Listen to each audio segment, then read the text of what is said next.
how's it going? Great. Why? What have you heard?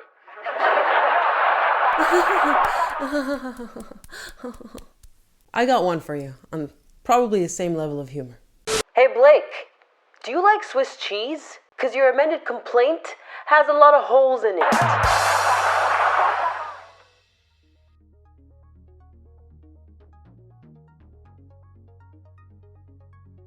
Last week, on the 18th of February, Blake Lively had filed her amended complaint after the judge rejected her extension request for the 5th of March. Now, interestingly, something that I had warned about all the way back in late January, I believe, happened. She has also filed for a gag order against Justin's lawyer, Brian Friedman, to stop him from giving interviews, leaking footage, and making public statements about this case.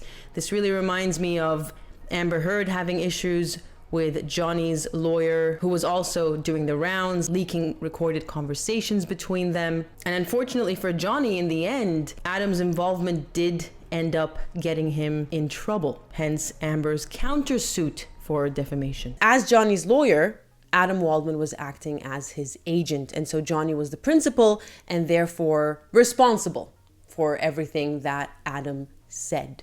Now with Blake Lively's case, these new defamation and defamation per se causes of action that have been tacked on are pretty much the exact same scenario here. They state in the amended complaint that much of this smear campaign had taken place in the form of statements made by defendant's lawyer, Mr. Friedman, who regularly issues inflammatory content to media outlets, appearing on any show that will have him, as if he's begging, as if he's a nobody. People are begging him to get onto their shows to get the exclusive scoop. But okay, Blake. And saying anything, whether true or false, that will harm Miss Lively's credibility and intimidate others from speaking up on her behalf. And they go on to list all of these complaints from paragraph 299 onwards. I won't be reading them out to you, but I think all of us who've been following this story have a very good idea, a gist of what Brian Friedman has been saying, which is basically exactly what Adam Waldman had been saying, to be honest.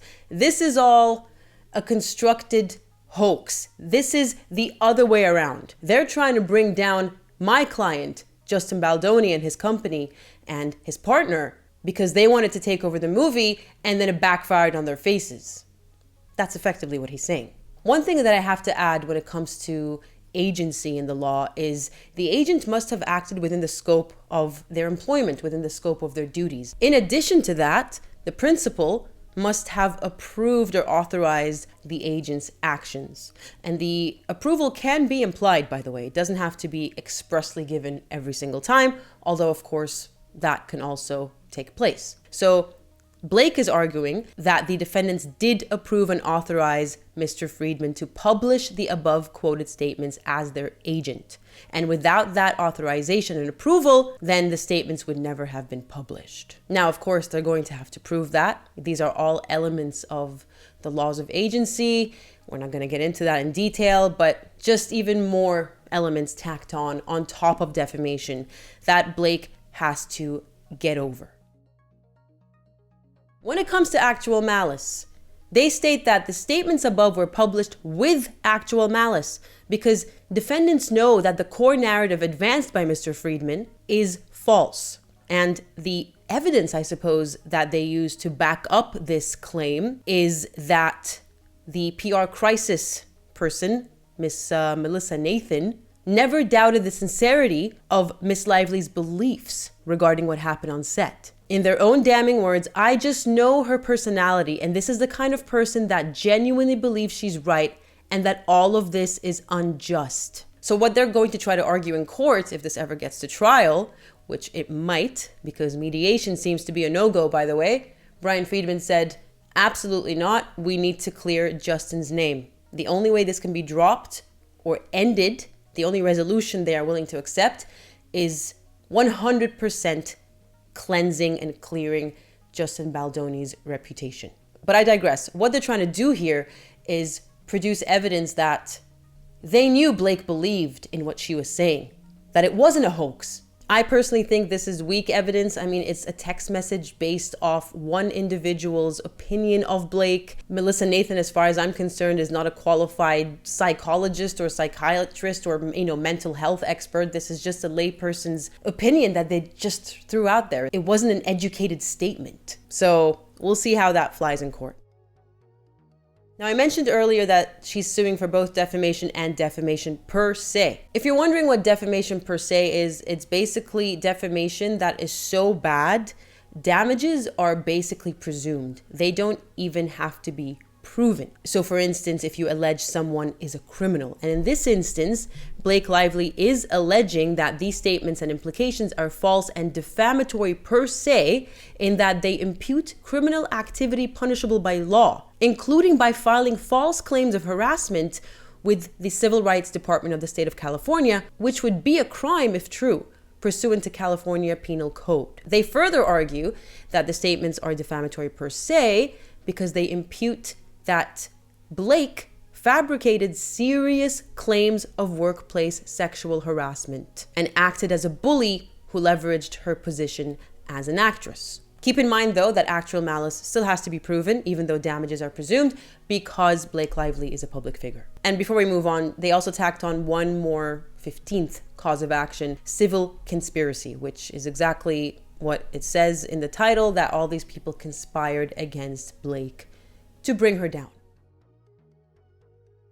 All right, so that's the new allegations out of the way. Now let's get into a general overview of what this amended complaint is about and the many holes of Swiss cheese that are contained or that are riddled through it. They start off by using Justin Baldoni's own words from all the way back in 2017, but all the way up to 2024 against him.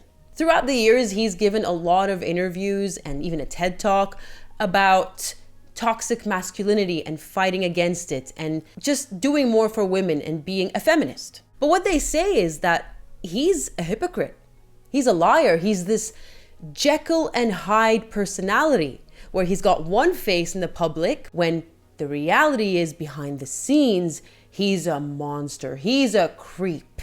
Blake also puts herself across as a hero, I suppose. I mean, she's not just Khaleesi, mother of dragons, but she's also a guardian. So in paragraph 6, they state that the whole backlash and the threats that Blake has allegedly been receiving has made her alter her personal and professional life and take steps to protect innocent bystanders rather than exposing them to further harm. Thus, this amended complaint does not refer to certain witnesses by name, nor does it provide screenshots of their text messages. This is interesting to me because as I was reading through the amended complaint over the weekend, all my notes, I would, point out, where's the evidence? Where's the evidence? Where's the evidence? Because that's the main difference between Blake's filings and Justin Baldoni's filings. Now she's saying, I don't have evidence right now, not because I don't have it literally, but because I'm trying to protect these witnesses. Yeah, well, why don't you just redact names and put in screenshots of text messages? I mean, they redacted Taylor Swift's name. And it's not like she hasn't been giving us other descriptors and major hints as to who she's talking about. For example, saying an actress who played an underage character in the movie. So it becomes hard to believe that she's actually acting out of the goodness of her heart, rather than these people probably don't want to be involved. And she says that they will testify when called upon and produce responsive documents in the discovery process. So is it really because she's trying to protect them? Is that why she's not putting in screenshots of the text messages? Or is it because she's having difficulty getting access to the evidence without compelling the witnesses to provide them via subpoena? There's also this really weird argument that they put in paragraph 17 in relation to the request for return to productions document, that 17-point list. They say that none of the requested protections were tied in any way to Miss Lively's creative input in the film and were made months before any discussions regarding the cut of the film. I don't understand what they're trying to say here. What? So just because you're not demanding rights to the film in that list, that means you didn't try to take over the movie later? I don't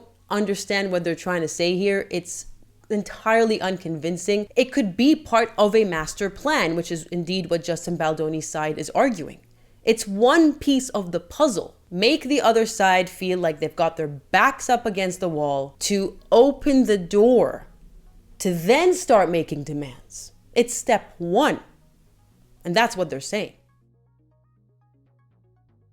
I'm sure we all saw this coming. Blake and Ryan were not happy about the leaking of the slow dancing behind the scenes footage from the movie in the bar. They even tried to get a gag order to stop Brian Friedman from doing these things and sharing this evidence with the public. Well, now they refer to it in the amended complaint specifically. They put in a screenshot from the script where it explains that Lily and Ryle slow dance in the bar.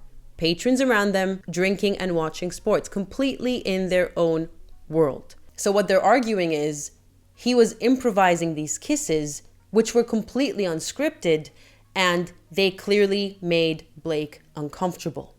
Now, Justin's response to that, if you remember, was she improvised kisses all the time. She'd kiss me, 3-4 times, and she'd do different numbers of kisses for different takes. And what her response to that is, yeah, well, there were scripted kisses for those scenes. It doesn't matter that I improvised how many or how often. What matters is you expected kissing in that scene. I didn't expect kissing in the slow dancing scene. They go on to echo their public statement that they released in response to that video, which is that the scene clearly shows Miss Lively to be trapped. She did not want to film additional takes, but continued to participate to be a team player and support the production in real time, while simultaneously expressing and holding physical boundaries against Mr. Baldoni's advances. Miss Lively even referred to Mr. Baldoni as a sociopath at one point during the exchange. And this is one of the biggest Swiss cheese holes in this complaint. And there are many. We all saw that footage. In fact, I will play you that specific part where she refers to him as a sociopath right now. And Emily and I have we have these moments where staring. You just stare. Literally we've done it for 5 minutes. it's like we just literally look at each other and when time I found a sociopath and time stops. Yeah. The gaslighting is beyond comprehension at this point. Your comment was clearly a joke in reaction to Justin's comment about how he and his wife would stare into each other's eyes. So to put that accusation that she called him a sociopath, that's how uncomfortable she felt, into your filing is really doing you no favors. But more importantly, based on the evidence that we saw from Justin Baldoni's camp, all the text messages and all the complaints about Blake's bossiness and pushiness and how she started changing things immediately and editing the script and, refusing to show up to dressing appointments on set and insisting they came to her house, she seemed to be a woman with a lot of control over the set. So this entire attempt at painting her as a vulnerable, shrinking Violet who didn't have a voice on set and who just had to take one for the team and go along with it because Justin was her boss after all. He was her director and producer and he called the shots. That's what they're saying. That's really not how Blake Lively came across in the evidence that we saw the other side produce. And they do this thing where it's very typical in lawsuits. Each side gets their expert, so to speak. I mean, sometimes they really are experts, but in this case, the reason I use air quotations is because they reached out to this third-party intimacy coordinator and asked her to review the footage and provide her opinion as some kind of a body language expert. I mean, correct me if I'm wrong, but intimacy coordinators aren't exactly trained in the science, or some would say pseudoscience, of body language, are they? And yet they dedicate an entire huge paragraph 83, of how this intimacy coordinator reviewed the footage and confirmed that Blake was clearly uncomfortable. And she specifically mentions, in terms of the hierarchy on set, he is in charge. Even though Miss Lively is quote unquote the star, he is the director and she's supposed to take direction from him. It's so funny because if you see that entire footage, you'll see how much control she actually is trying to assert and how Justin Baldoni bends to her will, really. Anything she says, he goes, okay, we can do that. You want to talk while we're slow dancing? We'll talk. You want the camera to really focus on your shoes? At the very end, there is a take where She wants to, get more shots, better shots of her Louboutins. That's what I need to when you direct this. Okay. My heel's being cropped out of there. Don't crop out her heel. This sparkle. She seemed to be calling the shots there, didn't she? Justin was just going along with what she wanted. Not exactly the makings of a tyrannical, creepy, diabolical director who is abusing his power. The crux of this amended complaint when it comes to the mainstream media were the supposed HR complaints that were made allegedly not just by Blake, but also by the unnamed female cast members. Now, I say supposed because we don't have evidence of these HR complaints. However, I will say that the reason for this, if it is to be believed, has been provided by Blake's counsel, which is that external legal counsel for Wayfarer had been engaged in late January this year. They conducted their own investigation into the HR complaints, and they apparently confirmed this month that Wayfarer are basically in control of everything to do with HR, seeing as it's Wayfarer's HR department. Specifically, in paragraph 136, they state that it was entirely Wayfarer's decision as to whether the findings of the investigators were memorialized in a written report. And if there were a written report, it would be solely up to Wayfarer to decide whether the report would ever be provided to the cast, crew, Sony, or the general public. Now, they've apparently attached these communications as Exhibit E, which is unfortunately not attached to the copy of the lawsuit that I have access to. Now, it's recently been unearthed that one of these complaints, if they were indeed a HR complaint, because you can make a complaint to a Sony executive, for instance, without it being an official HR filing, but one of these was Jenny Slate complaining about Jamie Heath, not Justin Baldoni. And this was in relation to an offer he made to reimburse her for a security deposit that she had placed on a rental that she really didn't want to stay in anymore during filming. And Jamie had allegedly used inappropriate language that made her uncomfortable, and so she filed a complaint. Initially, her name was redacted, but now the Mail and other sources, page 6, they're all reporting on the same thing, that it was Jenny Slate who allegedly, still allegedly, filed this HR complaint while filming. Speaking of Jenny Slate, Blake makes many references of sending text messages to another female cast member and telling her how uncomfortable she feels. Again, no evidence has been attached to back up these statements yet. There are also text messages attached that Blake had sent to a Sony executive called Angie Gianetti, and that complaint was clearly made in the aftermath of the whole Jamie Heath's wife giving birth video. This is another nasty Swiss cheese hole in Blake's filing, because she's doubling down like a stubborn teenager and still referring to that footage as a video of a nude woman.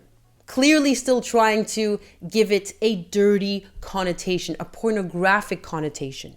When we all know now as the public that it was one of the most natural and innocent things that humans do. They give birth. And for Blake to argue that a woman of her age, and more importantly, a woman who had just given birth herself and had done it 4 times, for her to pretend she was taken aback and that it really offended her sensibilities is really not a good look. Based on these text messages that she's attached between her and Angie Gianetti, that was what Blake complained about. She had told Angie about the situation. Angie said, "I'm sorry, Sony really don't deal with these things. You're going to have to take it up with Wayfarer," which Blake then did by talking to Jamie Heath directly, who then said, "Yeah, I know you haven't been happy about that, but I genuinely thought that you wanted to see that birthing video as a reference." So while there may be an official complaint relating to that incident, if you want to even call it that, that is hardly equal to complaining about inappropriate sexual behavior on set.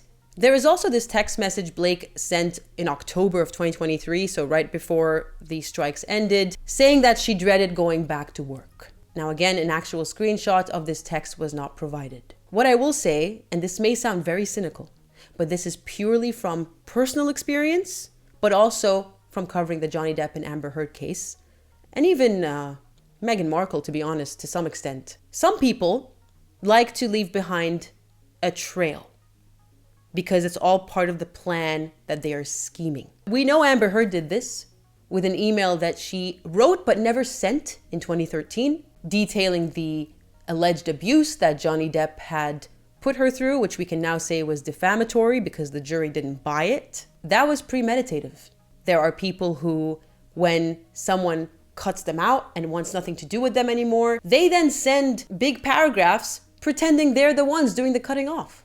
It's enough to drive sane individuals insane when you read things like that. When you see how far some diabolical people will go to make sure that their tracks are covered. They put in false tracks.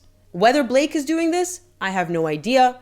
But given the similarities between how this is playing out and how the Amber Heard Johnny Depp case played out, it wouldn't surprise me if that was indeed what was happening, especially given the time frame. October 2023 was right before that 17-point list was sent.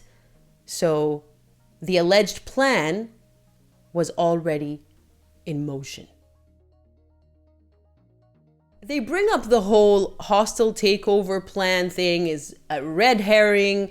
They're just trying to distract you from the reality, the crux of the matter, which is that Justin Baldoni and Jamie Heath are creeps. And the way they try to bolster this argument is by saying Blake didn't need to bully her way into anything. She had offers and still does have offers of directing and producing coming in left, right, and center. I mean, I highly doubt she still does have those offers coming in given the situation, but okay, go off. So if she wanted to direct, she could do that at any time. And without having to deal with the Wayfarer parties, whom she very clearly wanted nothing to do with. Another major Swiss cheese hole. Why? Because remember the footage last week or the week before that was unearthed of Blake Lively's interview with Forbes from a few years ago, where she literally admits that acting is never enough for her. I would show up on a set. I knew that they just wanted me to show up and look cute. But I also knew that that wasn't fulfilling for me, that I wanted to be a part of the storytelling, that I wanted to be a part of the narrative. I wouldn't reveal that I actually need to have authorship in order to feel fulfilled. I would simply play that video in response to this statement. It doesn't make sense. It doesn't add up. Your own client was caught on footage saying exactly what Justin Baldoni is accusing her of doing. It is her MO. And honestly, that tells me that she's not getting offers left, right, and center to direct and produce. Because if she were, then she wouldn't have to defraud her way into these positions on set. But also they contradict themselves in this filing itself. Literally a couple of paragraphs later. So in paragraph 162, she then admits that she led the Sony cut with their support, working in close collaboration with Sony and Colleen Hoover. In what world, as we have now learned from covering this case, is it normal for an actress who was cast to act and nothing more to lead a cut for a movie where there was already a director working on his own cut? A director's cut is the norm. But in what world is an actress's cut the norm? So if you read between the lines, she's literally exposing herself and saying, no, but I did actually get a lot more rights to this movie than I was signed up for. And the contradictions don't really end there. Footage of her has been unearthed pulling a Kamala Harris, I eat no for breakfast thing, where she says... But yeah, there were other people too that I had to call and beg, and people that said no. I don't know what that means. So if somebody has a dictionary, I would love to find the definition of that. It's so confusing to me. That really doesn't look good for someone who's trying so hard to come across as a really amiable, easygoing, take one for the team, I'm a team player kind of gal. Because part of all that is taking no for an answer sometimes. You can say it's a joke, but you know what they say about jokes. They're usually just a veil wrapped around what someone really thinks.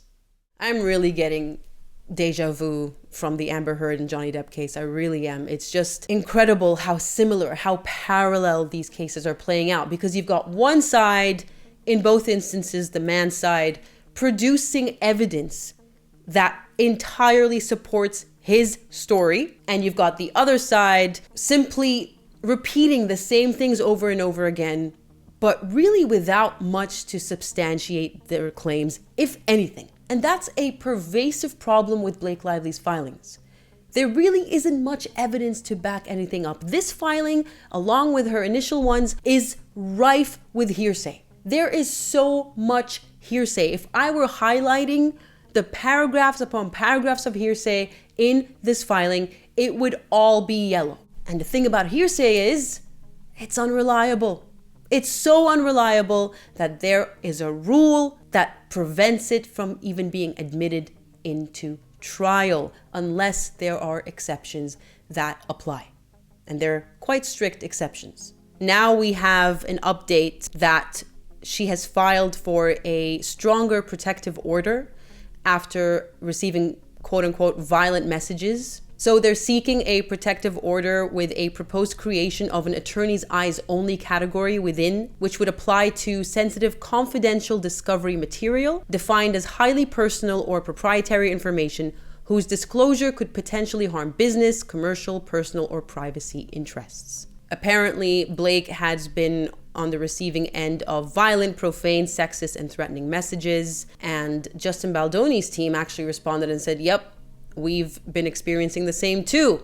So this is really not playing out, I'm sure, the way Blake hoped it would. And as I said earlier in the video, mediation has been rejected by both parties at this point. So that's about it for this video. A lot of Swiss cheese holes. You know, forgive the lame comment at the start, but that was the point. I was trying to match Ryan Reynolds' lame skit on SNL. That was so uncalled for. And like Brian Friedman said in an interview recently, and he's been saying this for a couple of months now, do you really want to joke around about your wife's alleged experience of sexual harassment? It's a pretty serious topic, and some would say that continuously joking about it like this, and not just your movies, allegedly, Deadpool, but also on major platforms such as SNL, can diminish the validity and credibility of your wife's claims. I don't think any of us would joke about our partners being violated, and trust me, I would know. My partner has been violated by a woman, and it's not a laughing matter. Never has been, never will be. But that's it for today. Thanks for joining me on this update, and we will keep you updated. That's a lot of updates in one sentence. Clearly, time for me to stop talking.